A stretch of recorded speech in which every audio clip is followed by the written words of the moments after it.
आज जो बैठक हुआ था इसके साथ बातचीत हुआ क्या? नहीं, देखिए कल का जो मीटिंग था मैंने बहुत क्लियरली बोल दिया है कि अगर आपको जॉइंट कमेटी करना है फॉर त्रिपुरालैंड स्टेट और ग्रेटर त्रिपुरालैंड, पहले IPFT को स्वीकार करना पड़ेगा कि they accept a demand of greater Tripuraland. मैं उनका डिमांड को सपोर्ट करता हूँ, उनको भी मेरा डिमांड को ओपनली सपोर्ट करना पड़ेगा।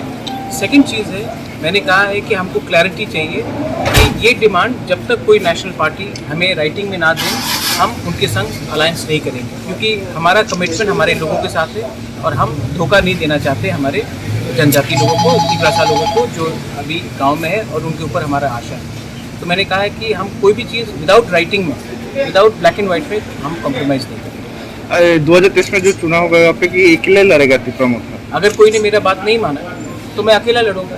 और अगर जितना होता है लड़ेंगे, 30 सीटें 35 सीटें लड़ेंगे। और मैं बोल रहा हूँ कि मैं कॉम्प्रोमाइज़ पैसे के लिए, पोस्ट के लिए नहीं करूँगा, क्योंकि हमारा पोजीशन बहुत क्लियर है।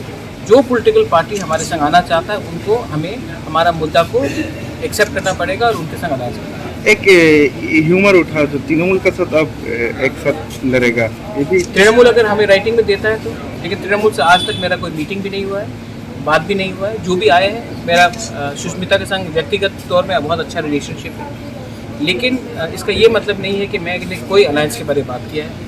अगर मेरा जो डिमांड है उसमें अगर आदमी आकर राइटिंग में हमें दे तभी हम बात करेंगे, वरना सवाल नहीं बनता। I don't want to fool the people of Tripura. मैं त्रिपुरा के लोगों को झूठ बोलकर राजनीति करना नहीं चाहता हूँ। मैं अपने लोगों के लिए एक कॉन्स्टिट्यूशनल सोल्यूशन चाहता हूँ। जो भी हमें कॉन्स्टिट्यूशनल सोल्यूशन देने के लिए बात करेगा हम बात करेंगे, अगर नहीं करेगा तो हम अलायंस नहीं करेंगे। Thank you.